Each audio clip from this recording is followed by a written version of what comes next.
without further ado, welcome to Whiskey Brain. It's a podcast starring me, Bray, and a speakeasy I built under my stairs to chat with my friends and drink whiskey or whatever. Today we have the awesome, hilarious, all around amazing friend, Leader Guinness. How are you doing, bud? I'm doing good, man. Man, this is amazing, bro. I love it, love it, Isn't love it, it? love it. It's just very genius of you to come up with this thing, man. Thanks, Love brother. it. Yep, I'm yep. I'm super lucky to have it look and feel as legit as it I'm does. I'm glad to be here. It's just too bad I cannot drink those whiskey out Oh, there. all You know. good, brother. That's why the whatever is in that opening What? line.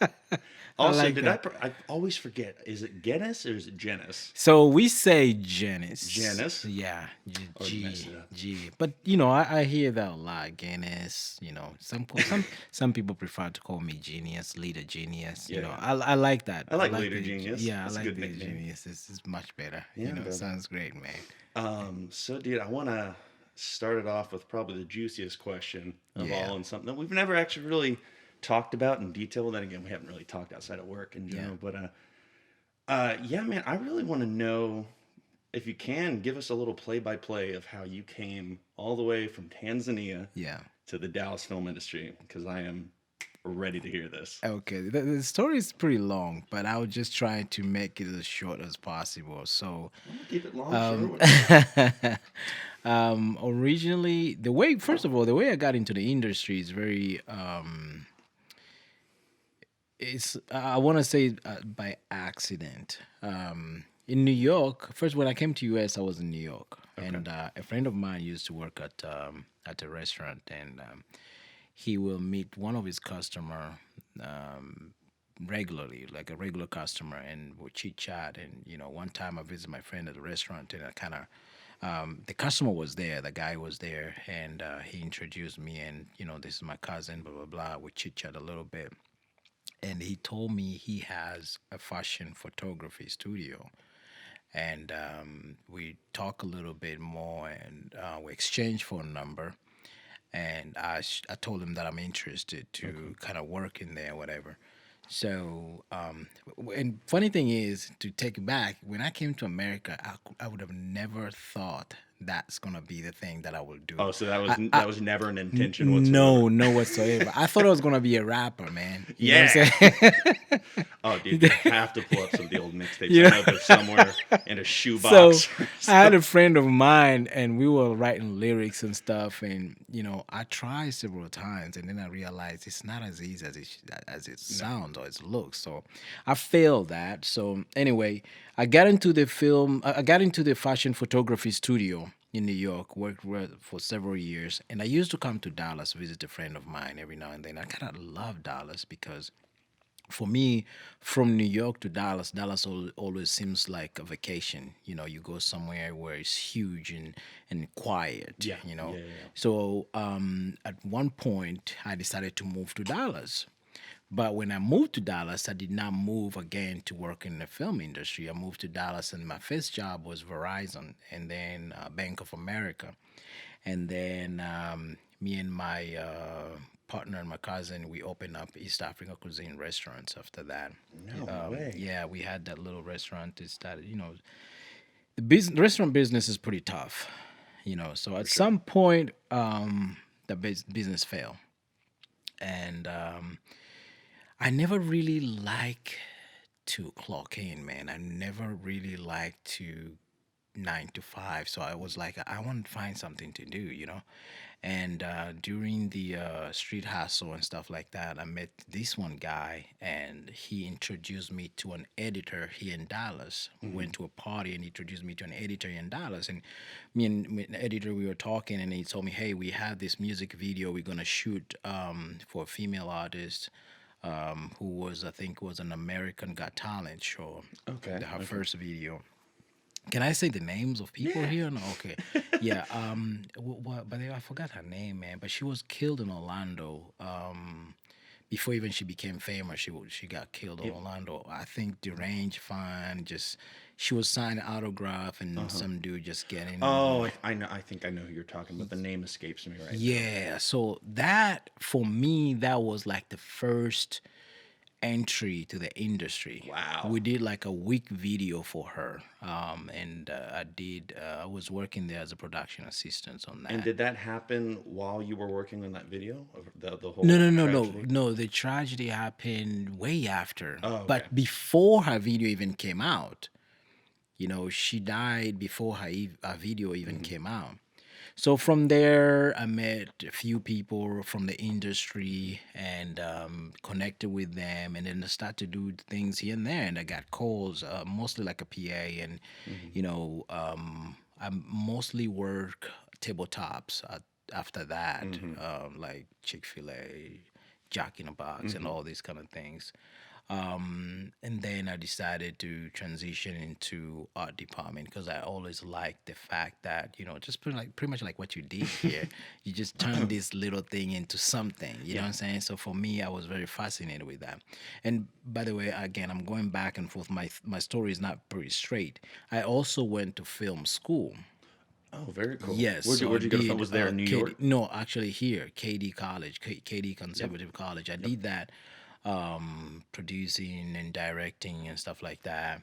I think I don't remember what year I graduated, man, but I want to say it was 2014 or 15, if I'm not mistaken. Okay. So I did that, but once I graduated, I never did anything with it. I was just again doing my own thing, and then all of a sudden I met these dudes, and now Hmm. here I am. You know, You are. yeah. Okay, so did you ever dabble with doing any like short films or directing anything yourself once you got out? Was there little projects here and there? No, and it's crazy. The crazy part about that is I've always wanted to do something, but I have this thing where I just want to do something and make it perfect. Um, for me, Hmm. film industry has always been something that I wanted the message that will be able to educate people. Hmm. Planning to do this political documentary, but every time I'm writing, I write. I think I have probably maybe over 200 pages right now. It's just getting Wow. bigger and bigger. You know what I Yeah, yeah, mean? yeah. And I have like the concept of it is pretty much the most powerful and dangerous religion in the world, Hmm. which is politics. Politics is pretty much like religion. You know what I'm saying? It has the same ideology as Hmm. Christianity or Muslim or any other Buddha or Hmm. whatever. They have these ideology and got followers, like die-hard followers, no matter what. You know what I'm saying? They're into that. So I wanted to do that documentary, and I also I have a couple short film that I wrote, but I never really. It just it's just written, but I never really do Hmm. anything with it. You know, Yeah. you know. Well, I mean, that's not an uncommon issue with Right. any filmmaker. I mean, like, I think that's one thing that I would confidently say 90% of any filmmaker has in common is that desire for perfection. I'm one of them. I Yeah. know so many people, and there's nothing wrong with that. I always felt that that desire for perfection is what's going to make your project the best it can be. But at the same time, something I learned by just doing it and even doing projects when I don't necessarily have the budget to Yeah. to make them, or I don't have the resources, I just find a way to get it out of me, because what I've come to learn is no matter how much you tweak and prepare and have everything ready, it's never going to be what you imagined it. And Right. that's always been one of the coolest parts about it to me. I think I had talked about it with Rachel in a previous podcast. It's this, yeah, I mean, it's these different stages of a project that happens. The one that you're writing, especially something you're writing with such detail, and you're talking about very heavy things. You want to make sure it hits right. Right. Right. You have that in your head, but it's not until you actually press record and see it on film that's when you're going to find out, oh, I didn't even think about that. That's exactly what needed to happen. I would never have thought to capture that in that way, but it got captured that way. Right. It Right. has to, Yeah. it just literally, it organically falls into place, is what I've realized. Like, all that prep is so important. It's just a matter of pulling the trigger, because That's you can right. prep your entire life, but it's still never going to happen until you actually make something Until you happen. do something, and Which it's I would love to see something that you would direct, and I'd be there in a heartbeat. I really wanted to do that political thing this year because honestly, not that I wrote this thing over 6, 7 years ago. You know, what really triggered me to write this thing is during President George Bush leadership in this country, and I've just, for me, I've always think there's always a good and bad thing about any leader. You know what I'm saying? It depends because these people have their own vision and they have people that's, give them the vision and all that kind of stuff. So they're not going to be perfect to anybody. But for me, it was always fascinating to see how people can even trying to justify the worst thing of the worst. You know what I'm saying? It's just because they're fanatic about that particular president or political party and stuff like that. So I wrote this long time ago, and even the media, I wrote something about how the media, really persuade and convince people, pretty much brainwash some people to course, think yeah. that this is the right, So it seems to me that this is the perfect time to do it. But again, I never wanted to do any political documentary in a way to say that Democrat is better than Republican or Republican is better than Democrat. I just wanted to do a political documentary where it will open people's mind, make people think. Well, it's unbiased is what it sounds like you're trying to go. Right, You're trying to right. make it. It's This is what I think. I think there should never be just two ways of living life, either conservative or liberal. It's not true. They just should be so many different ways of living life. But the thing is, when it comes to the politics in America right now, I feel like it's got into a very, very dangerous situation, and not because of the leadership, believe it or not, it's because of the people. So many people who know the truth, who know the fact, they remain silent. You know what I mean? And some people, like last year, well, a couple years ago during the congressional election, I was talking to a few people, going to different barbershop and chit chat with people, like, mainly African American barbershop, trying to find out, hey, have you registered to vote? Are you planning to vote? And they didn't have any interest, and some people didn't have a clue. You know what I mean? I remember one guy asked me, have you ever seen any of these politician coming to our area to talk to us? They always go to these areas like, let's say, Highland Park, and this area where there are people with like wealthy people and stuff like that. And I was like, you know what? The only reason they don't come here, it's not like because there's no money here. It's for the same reason that they know people in this area do not vote anyway. They don't even care. They will come here once you once you get yourself involved into the system. If they know they can get the vote from this neighborhood or from this section of town or from this community, they will come. But if you always leave as if you don't want to hear anything, you don't want to be a part of this and that, nobody's going to come to listen to you anyway. They're going to listen to those people that they know they're going to get vote from, And I feel like there's certain part of people in this country, they do not understand how important politics is. And the crazy thing about it is politics and religion is the only two things that mainly most of the corporation, they encourage you to not even talk about this at work. Don't talk about politics. Don't bring, you know what I'm saying? But these major corporations, they are the one who write policies and work with this Congress. You know what I'm saying? And tell them what need to happen and this and this and that. But they don't want everybody else to talk about it. So I feel like the biggest problem, it's not our leadership, but the biggest problem is the people who do not understand the power they have. You know what I'm saying?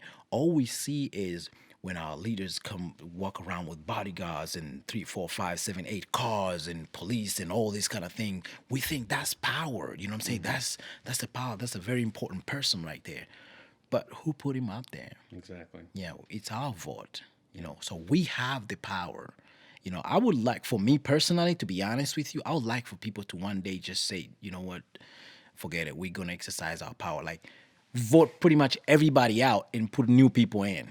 You know what I'm saying? Because, and this is another thing. Again, I'm all over the place, but I don't understand why, let's say Democrat, right?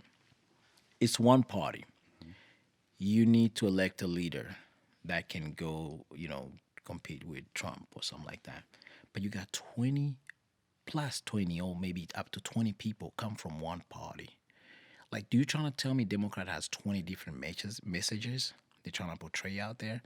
They could, I don't understand. Maybe I need to be educated. I think they could have come with one or two people and then just trying to build those ideas based on hearing from other people and select one person to carry that message forward.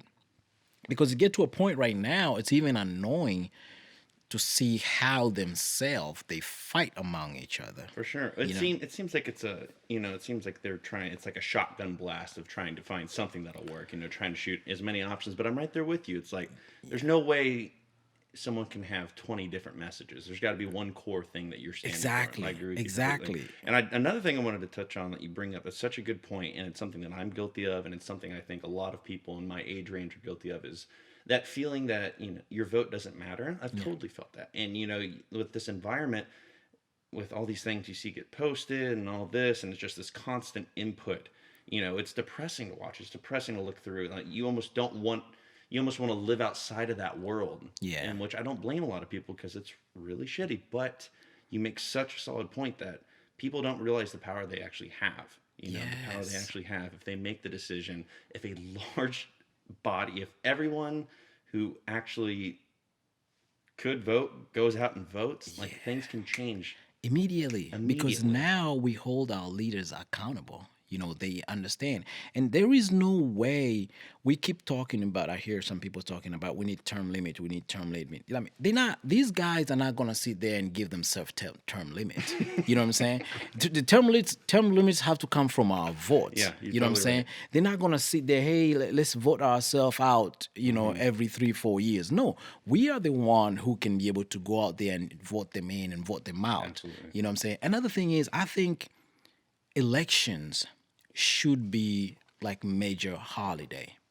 And the reason why I'm saying that, I think people need to be motivated to participate in this. Just like Christmas holiday, people prepare themselves few weeks in advance or month in advance, and it's a big day. You know what I'm saying? So election should be like that. If it is a 1 or 2 days off, people need to take day off and go to participate in election. You know what I'm saying? Make that to be as something that is very meaningful. We need to get involved. Absolutely. To make sure that we tell them, we want to turn this way, we want to turn that way. And we can do it.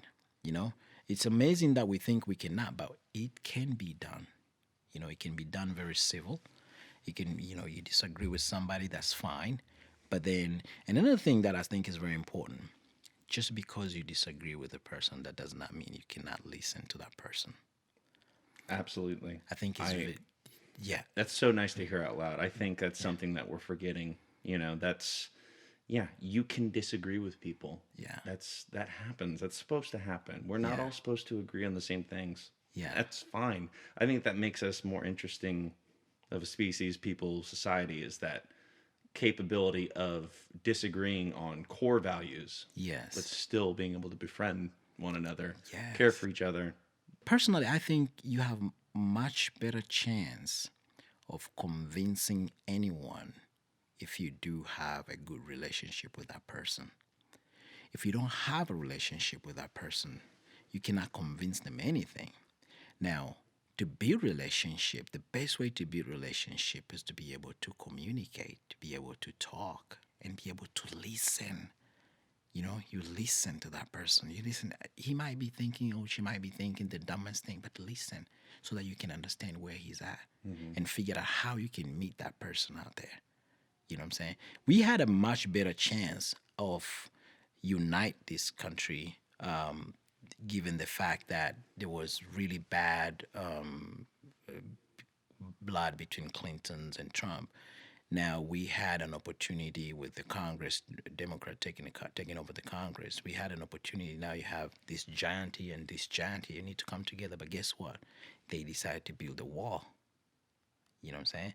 That's not how government works. For me, at least, I don't think that's how it works. Yeah. Because now who has the power. Everybody's trying to prove to the person, who to the other person. And yeah, I'm not gonna either viewers. I'm not gonna sit here and act like I'm a political genius in any fact. I mean, young kid, and I try to keep up as much as I can. I'm also guilty of trying to keep it out of my head. But I really really appreciate the fact and your approach of the core of this is creating better lines of communication. As much as we hate each other and have developed this hate and paranoia, uncomfortability, whatever it is, whether it doesn't matter. I think if we figure out a way just to weed through all that bullshit and come back and just talk like people once again, so many things will be solved. And yeah, I know that sounds like a pipe dream, like we said, but I'm right there with you, man. I think there's a lot to gain from just being human again. Absolutely.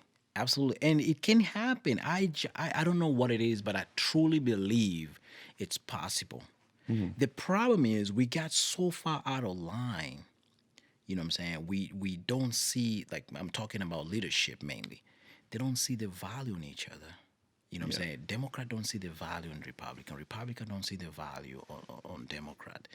The respect is no longer there. You know what I'm saying? So that's why for us it seems like it's impossible for them to sit down. Well, for them could be impossible, but it's not only them that can lead us.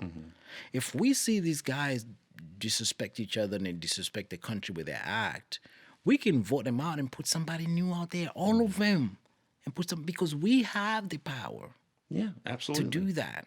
I think a lot of it goes back to, I mean, we're so caught up in our phones and media and scrolling through that again, I'm guilty of this. You see an article, you see what it says, and like, oh, that must be what's happening right now. And you scroll past, and I'm trying to make it a point. I think more people should make it a point to sit down and talk. Absolutely. Nothing else. Don't Yes. you leave your phone upstairs. Yeah. It's talking to human, and the great thing is at the end of that conversation, if you still disagree to your core values, that's okay, because at Right. least you took a step and tried to talk about it. Yes, as a human being, man, I tell my son always that there is no way a human can be a human or validated as a human without relationship. We came from relationship. We came from man and a woman, mother and a father. The relationship between a woman and a man, a mother and a father, create a baby, ours. So that in itself show that we are built out of the relationship. And that's why a lot of time you can have as much money or as many things as you want or you need, but if you do not have a good relationship, you still feel empty. What's the point? Yeah, you still have no peace. You know what I'm saying? You see a lot of that today. Very successful people, but they will still do crazy things because, that kind of relationship they have, it's either people surround them are fake people surround them, they need stuff, you know what I'm saying? So Yeah. they fail to build that relationship. You're trying to fill that void. Yeah, you're trying to fill that void. So relationship is very important, man. And especially for our leaders, because they're the one who we follow. You know what I'm saying? If they don't have relationship, everything is gonna fall apart. Who do you think is gonna be very happy if this country is gonna fall into pieces? Those people out there, like people in Russia, people in China. You know what I'm saying? Because now superpower went down, America went down, so we taking over. You know what I mean? But it's sad because our leaders are not focusing on putting us together. They are focusing on tear each other apart. You know what I'm saying? I'm better than you. I'm better than you. I'm better. You know what I'm saying? And that will not help us. Yeah, you can't have the people that you're representing be a side character in this story. No. They've got to be the They gotta be the main character. They gotta be the main character. And if we cannot find that from those that are in power right now, let's not lose focus and be discouraged and say, you know what, I'm not gonna go vote because all of these people are jackass. No, you cannot be like that. Say, you know what, we need to build a coalition, and that's why I'm going back to the point that election days should be holidays, because now I can sit down, Bray. I can sit down with my friends, say, hey guys, I mean, you see what's going on. I know that's your guy, but this is the path that we are going. let's just change this thing. You Well, know. yeah, I mean, imagine a world where the popularity of voting is the same as everyone gathering for the Super Bowl, Thank you. right? You know what I'm Yeah. saying? And let's go ahead and change this thing. You know, Yeah, I mean, if you can rally that type of excitement into that and let, the large majority of people know that they can make this change, the hype that people will get. I don't know what it is and I don't know exactly how to do it, but the moment that does happen, things will change so drastically it'll turn the world upside down. right. But this is a thing, though. I think the difference between sports fanatic and a political fanatic is sports fanatic know what's going on, and I mean they know their team, they know some plays, they know certain things Hmm. that are important. But most political fanatic, like they're clueless. People who call themselves, a majority of people say, I'm Republican, I'm Democrat. They're clueless of what's going on.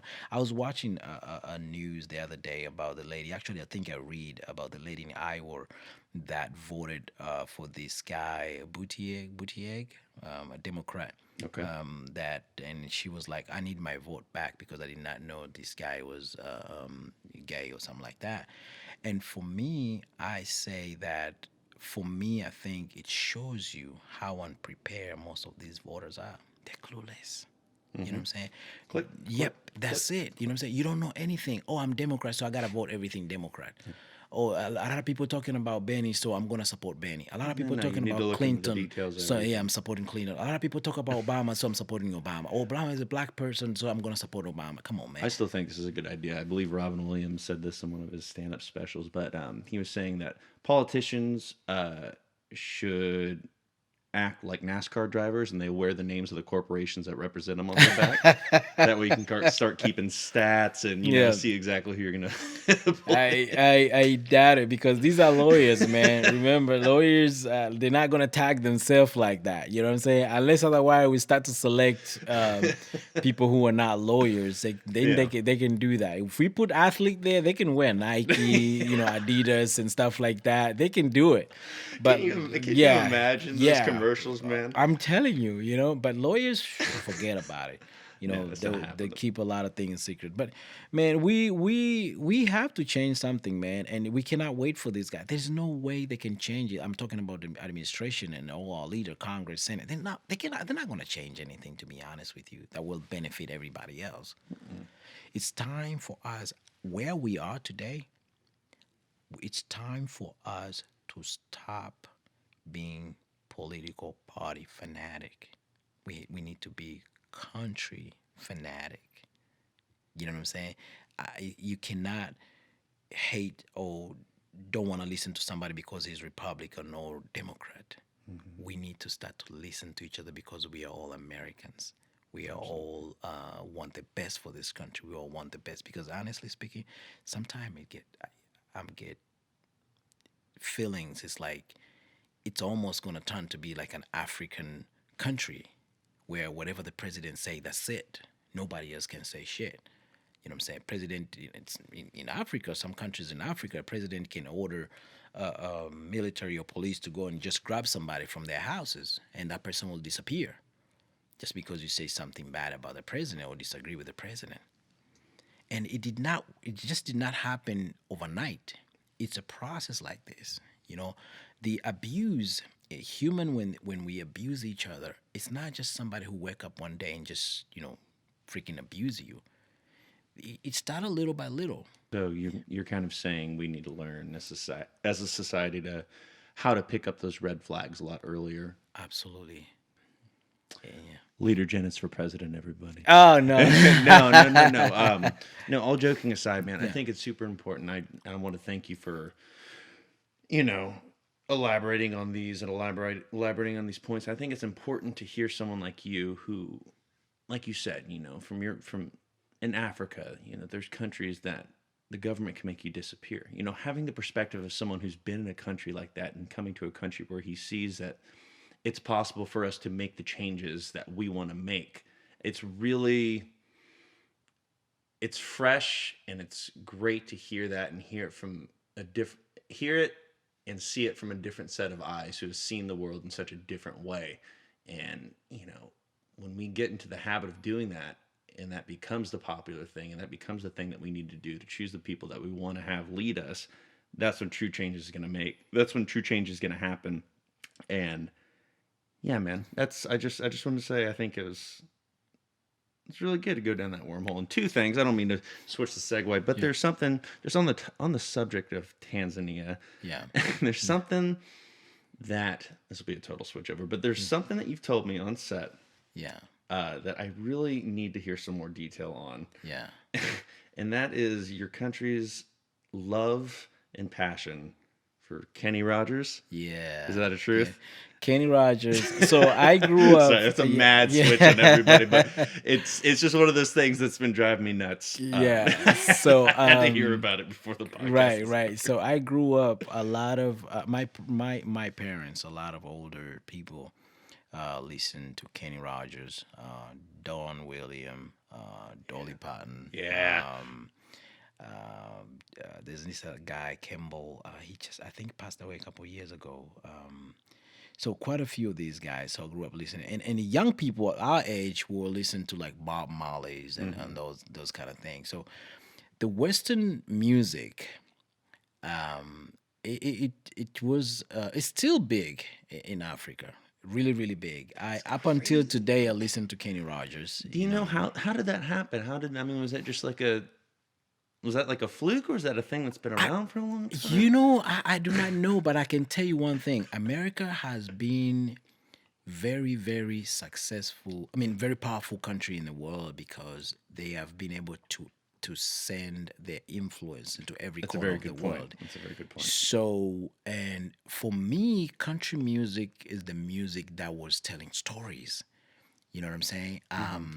I every time I listen to country music, I get a completely different vibe. Like compared to when I listen to hip hop. You know, there are very few hip hop artists that were giving stories that I can listen to and get. You know, my mind will kind of be on the same space like country music. You know, so that for me was one of those things that we will listen country music and you can be able to just be silenced, either sing along or just listen, and your mind is going places. Whereby many hip hop today, you listen, you might not really necessarily understand the word, but you can shake your body and all that kind of stuff. You know what I'm saying? So it's a different vibe, you know? So that message and plus the influence, the Western influence that was directed to Africa. And trust me, it's not only in music, even in movies. You know, remember when I grew up, a lot of stuff we're watching on TV, as far as movie or TV shows, it's about relationship and this and that. You know what I'm saying? But American movies, it's all about blowing shit up, shooting, and so it's excitement. You know what I'm saying? Hollywood is just like if you want to watch the movie about the American, like I remember my movies that I was, especially African American movie Boys in the Hood, Menace to Society. It's all violence and it gets you excited. People shooting guns. We don't do that over there. You know what I'm saying? So it's just like that thing. And that's why today when people are talking about, oh, we need gun control, we need this and this and that, it's not easy because America has been embraced our culture through the movies all this time. Yep. You know what I'm saying? It's, We're desensitized to it. exactly. 100% desensitized Yeah. to it. So over there, a lot of stories you can watch an hour of movie or show, no gun, no explosion. But over here, maybe 2, 3, 4 seconds into the movie or 4 minutes into the movie, boom, boom, somebody got shot, blood all over the place. And that excitement became a part of the society, became a culture here. That's what gun became a culture here. You know what I'm saying? Nothing wrong with that. The only thing is, how can we be able to take that out of this society, out of this culture, community today? Let them know that this really is not the way we should live. You know what I'm saying? Just killing each other is not the way we should live. It's become a normal. Like 2 days ago, there was a shooting at school. A few days ago, I hate to say it, but it happens so often that you forget about it. But Exactly. how crazy is that? How crazy is that? It happens so often that it seems as common as shit. I don't even know. Like it's just something we don't even process anymore, and it's so sad. I'll tell you a very sad story, man. My son, one time I was on set actually, and my son called me, and I remember it was around, I think, 2. And he's like, Dad, there's a shooter in school. There's a shooter in school. I'm going to talk to you later. It freaked me out, bro. Like, I was freaking out. So he hung up, but he was talking as he's whispering. So I took my phone and I called school. Keep calling school, nobody's answer. Keep calling school, nobody answer. So I called his mom because his mom worked close by to school. And I told him, hey, can you go out there, find out what's going on, call me, this, that.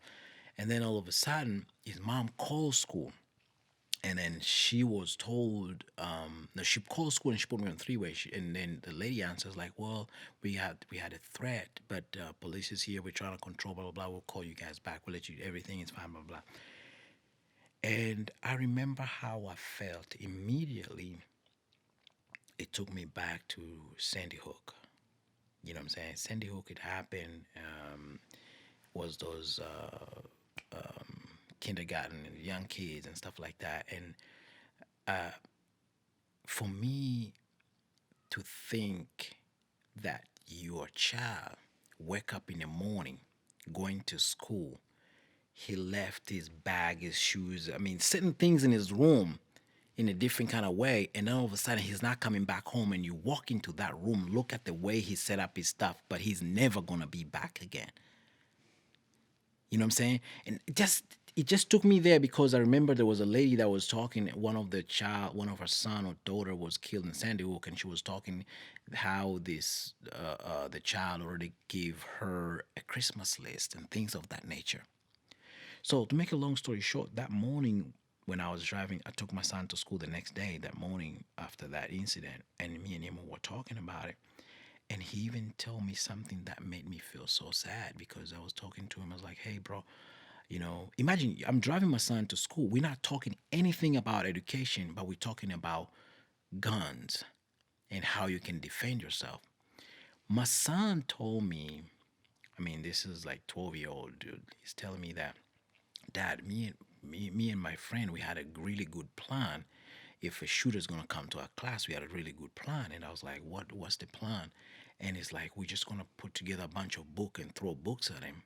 And I'm like, dude, in my heart, I'm like, dude, you bring books to the gunfight, bro. That shit is not gonna work. You know what I'm saying? But that's the plan the 12-year-old had. Actually, I think he was 11 at that time, yeah. That's the plan they have, bro. Like, to fight a gun with a book, with books. You know what I'm saying?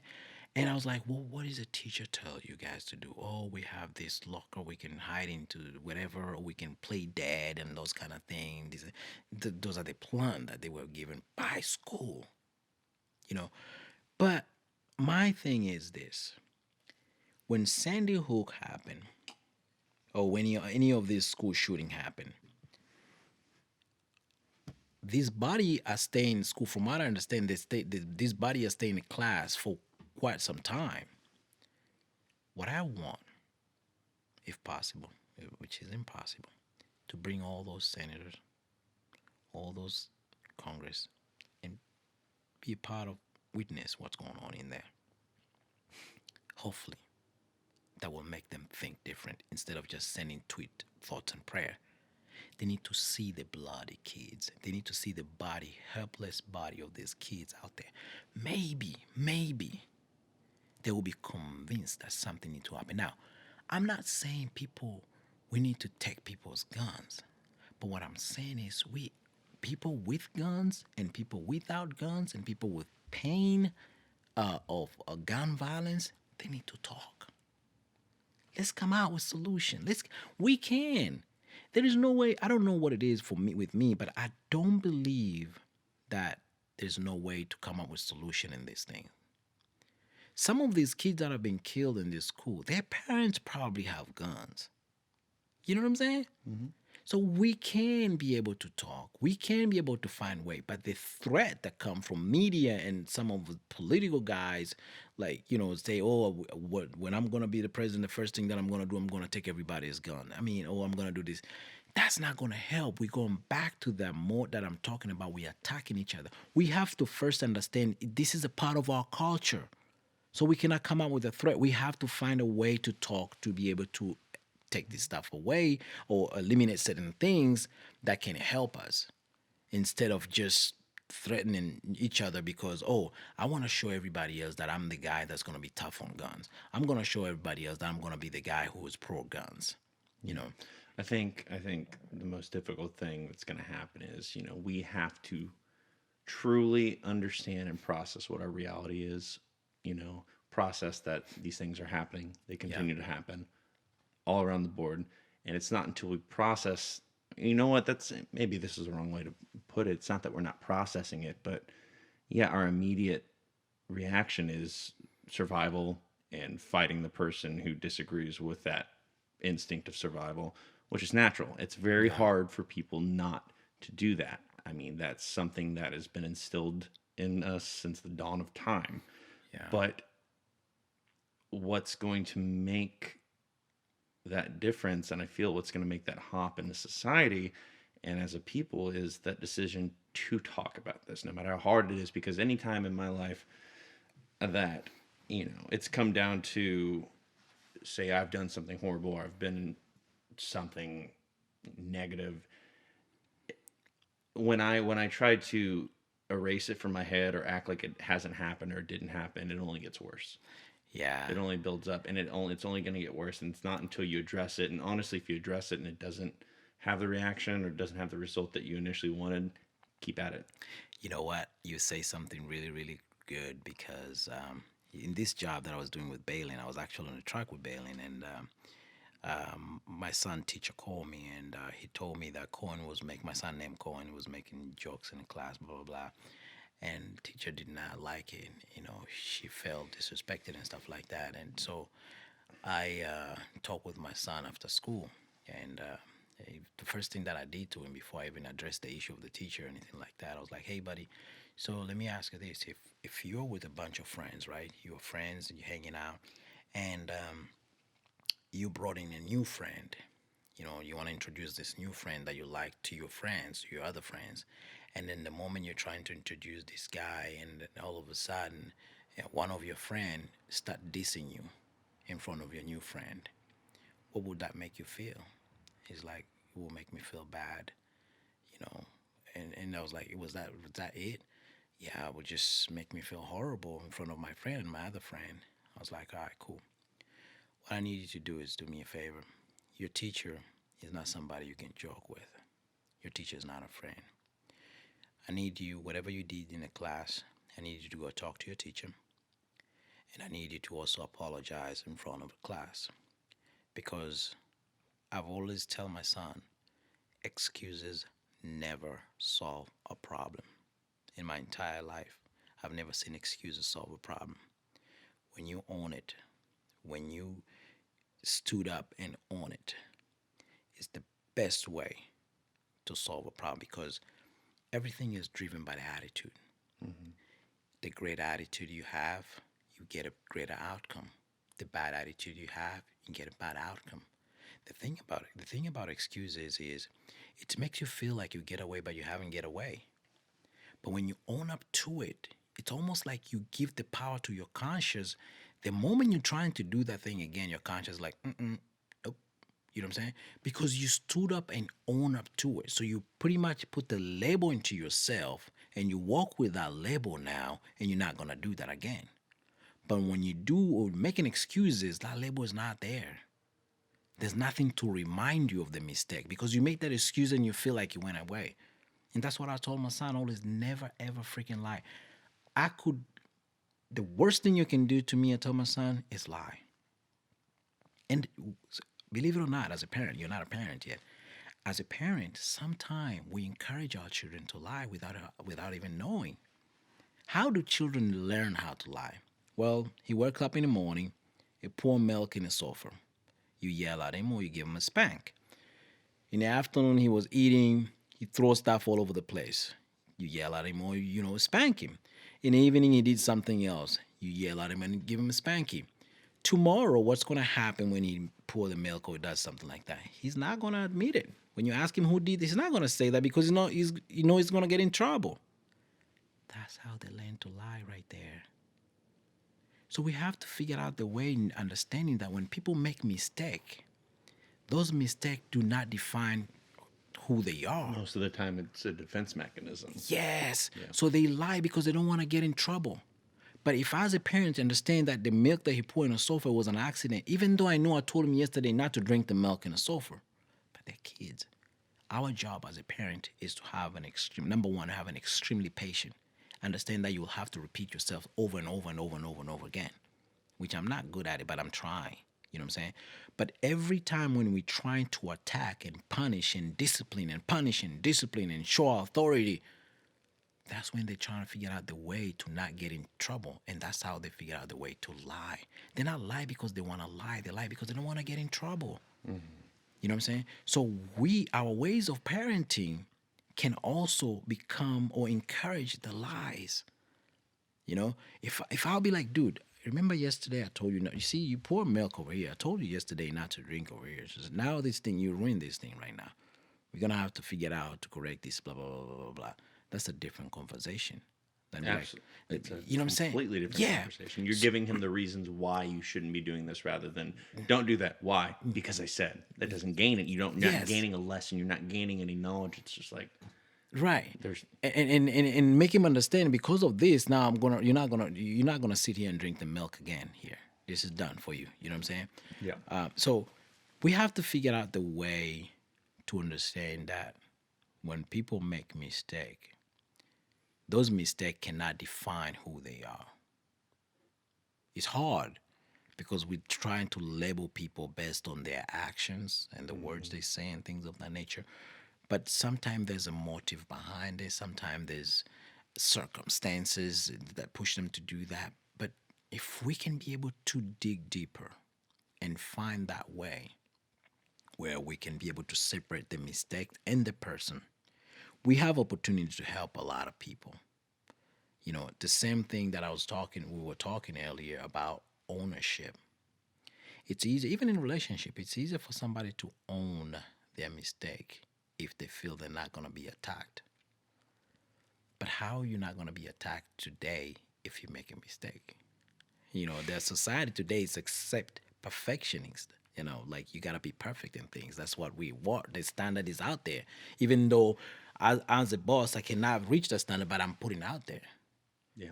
You know what I'm saying? So that part also become an issue for a lot of us in our community. So there's a lot of, like you said earlier, we have to be talking about certain things. You know, as uncomfortable as it is. Yeah, as uncomfortable as it is, we have to talk about it. We have to find ways to not let our mind occupied by messages of things that telling us how we should live our life. There's a difference between who you are and who you want to be. And a lot of people today, they introduce themselves, instead of introduce themselves as who they are, they introduce themselves as who they want to be. You know what I'm saying? Right there, it's a disconnect because you're not there yet. You know what I'm saying? So if we work in a step where we can understand who we are, accept who you are, no matter what the circumstances are, you have much better chance to be able to even build much better relationship, taking ownership of your mistake and maybe even change without somebody telling you need to change. You know what I'm saying? Mm-hmm. So those are the things that as a parent, we need to work on it, because if we want to send any message in the future, it's what we do today. Our children are the messages that we send in the future. I agree with you on that. You know I mean, and then I think a lot of people need to get over, myself included, that fear of having that conversation with someone that you have one of those core disagreements with, and being okay with them making you feel uncomfortable in that conversation, or still not agreeing on it. Like I don't think the goal should ever be convincing the other person of like you should believe what I believe. You should believe what I believe, because that's all it's going to be for 3 hours. It's like you should believe what I believe. Yeah. I think it's a matter of laying those facts out. Yeah. Hearing them, taking them in, and honestly, those changes and those decisions those people are going to make, they're going to make it when you're not around. Right. It's going to be them going over their It's going to be them applying it to their past issues, to their past experiences, and seeing, your outlook on this. And the same is going to happen on the opposite side. Yeah. That's when it happens. But you know why that happens is because they talked. because they had a conversation have a and it conversation. opened that possibility of that change. Yes. It opened that moment, that brief second of someone going, maybe he's right on that. And Right. that's where it starts. Just like you said, just like with a relationship, anything else it's I had a little bit of a list.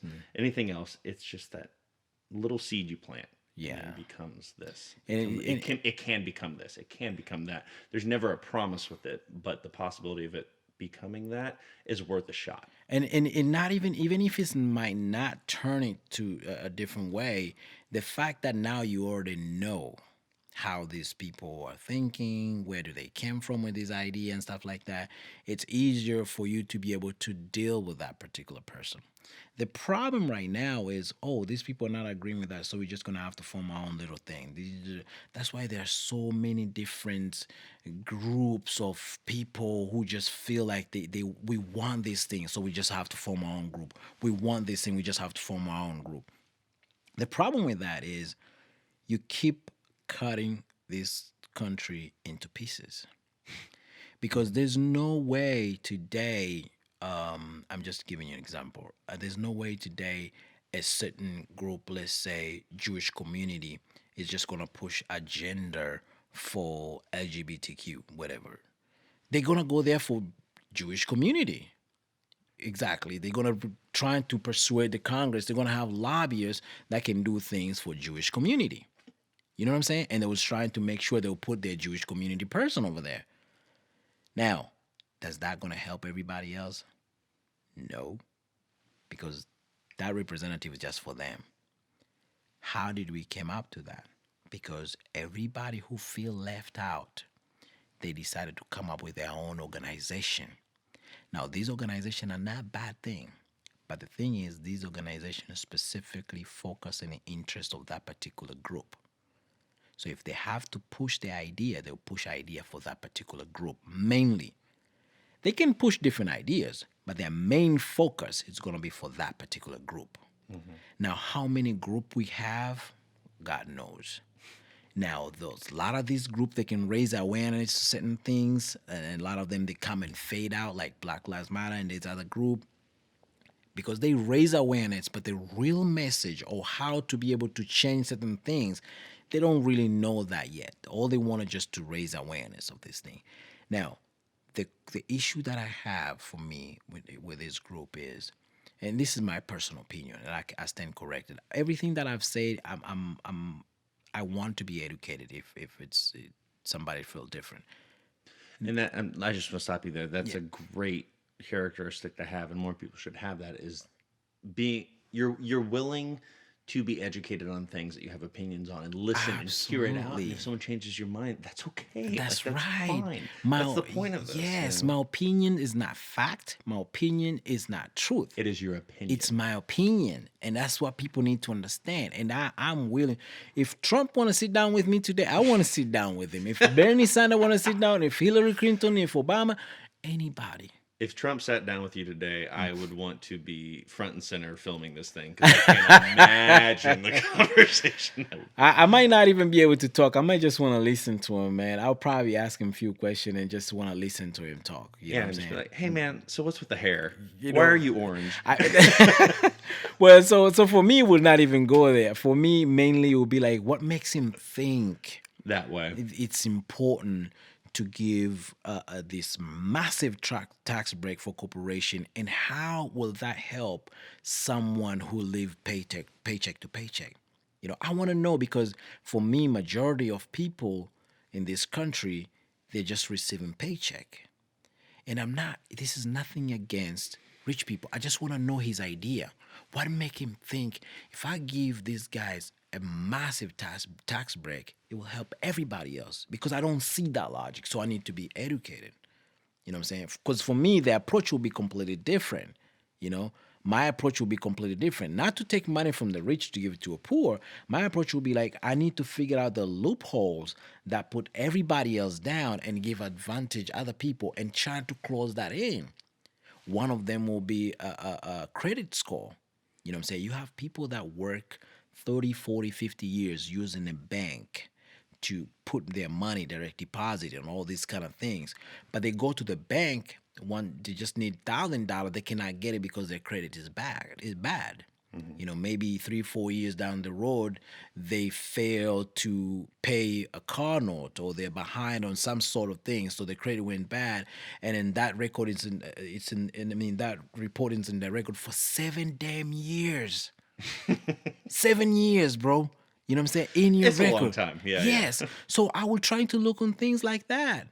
That's part of closing the loophole. Yeah, but again, man, that's awesome that you're open and willing to hearing all that out. I mean, 90% of the world would be so frustrated and angry the moment they sat down and chatted with someone, especially him. Yeah. I mean, I'm not gonna lie to you. I would probably, my emotions would get to me too if I tried to have a conversation with them. But you know, the fact that you're open to the idea of just hearing someone out is so important. I think that's the thing I really, really, really love about this conversation that we've been having is that Right. core value of opening those lines of communication, being open to talk to anybody. Right. And I think people don't realize that that's the case with anybody. That's true. Anybody. Yes.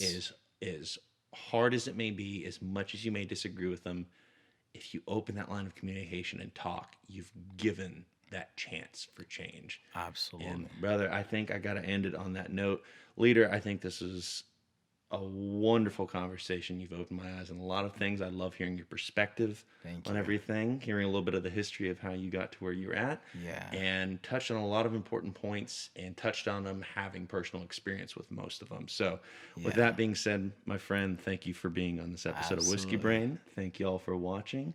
And I can't wait to post this because the comment section is going to be great. Let's see. And we can have more of this conversation, I would man. love to, man. We need to have more. We need to have more people. If we have to sit down with people and talk about this, let's do it. I'm down. Let's do a group one next time. Absolutely. Leader, thank you again, my friend. Thank Matt, you, my my friend. brother. My Take friends, care. Whiskey Thank Brain. you.